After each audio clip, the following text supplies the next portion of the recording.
Hello, my name is Ariana Lewis, and today I am here to deliver you a speech on why I think marijuana should be legalized. Imagine suffering from chronic pain, anxiety, or even the side effects from chemotherapy, and there's a treatment out there, but it's illegal. Now, imagine having to watch and sit back as your loved ones suffer just because of outdated laws and stigmas.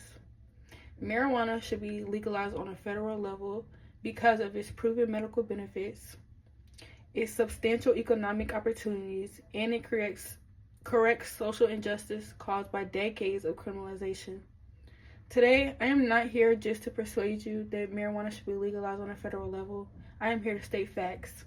The problem we face is that current prohibition not only denies countless patients access to proven medical treatments, but it also fuels racial disparities with law enforcement and diverts billions of tax dollars that could potentially go to schools, healthcare, and community programs. As a student who is passionate about healthcare and equity, I've done the research, I reviewed the data, and I've seen firsthand how communities, especially marginalized ones, are affected by outdated laws and policies. Legalization is not only logical, it's ethical. In this speech, I will explain how criminalizing marijuana is harmful to individuals and communities, how legalization brings public health and economic benefits, and what actions we can take to support the legalization of marijuana and ensure it is done equitably.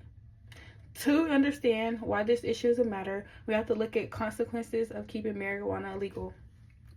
The criminalization of marijuana has led to mass incarcerations and racial disparities, according to the ACLU.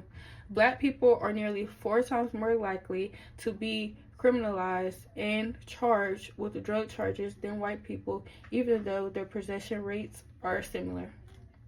Many of these arrests are nonviolent, low-level offenses that destroy lives, limit jobs, and destroys opportunities, and separates family, all for possessing a plant that is legal in other parts of the country. This system is not just unjust, it's unethical. We're punishing people for something others did legally. While the consequences of criminalization may be severe, the benefits of legalization are even more powerful. Marijuana has been scientifically proven to help with a variety of health issues, including chronic pain, epilepsy, PTSD, and even anxiety. The National Academics of Sciences found substantial evidence that cannabis is effective for pain management. Beyond health, legalization boosts the economy. Colorado reported $325 billion in marijuana tax revenue in 2023 alone, funding education, healthcare, and other public services.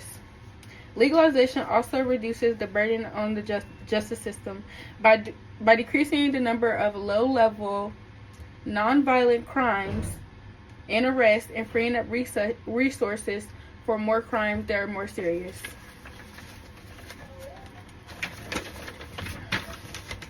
These benefits show how legalization makes sense, but let's take it a step further. Imagine what our country would look like if we embodied this change fully.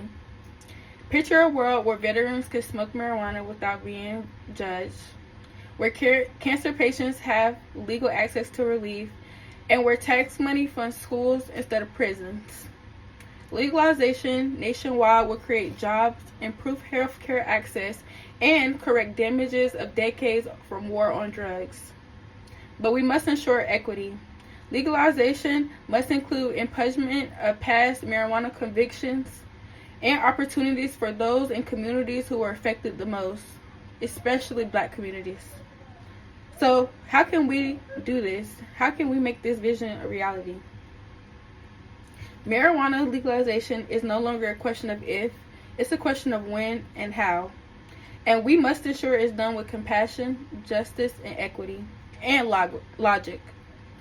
Today, we discuss the harms of marijuana, criminalization, the proven benefits of legalization, and how we can create a fairer, healthier, and more profitable future through reform. Marijuana isn't just about getting high, it's about getting real relief from patients, real justice for the incarcerated, and real progress for our country. Thank you so much for listening to my speech, and along with it, I also have a presentation.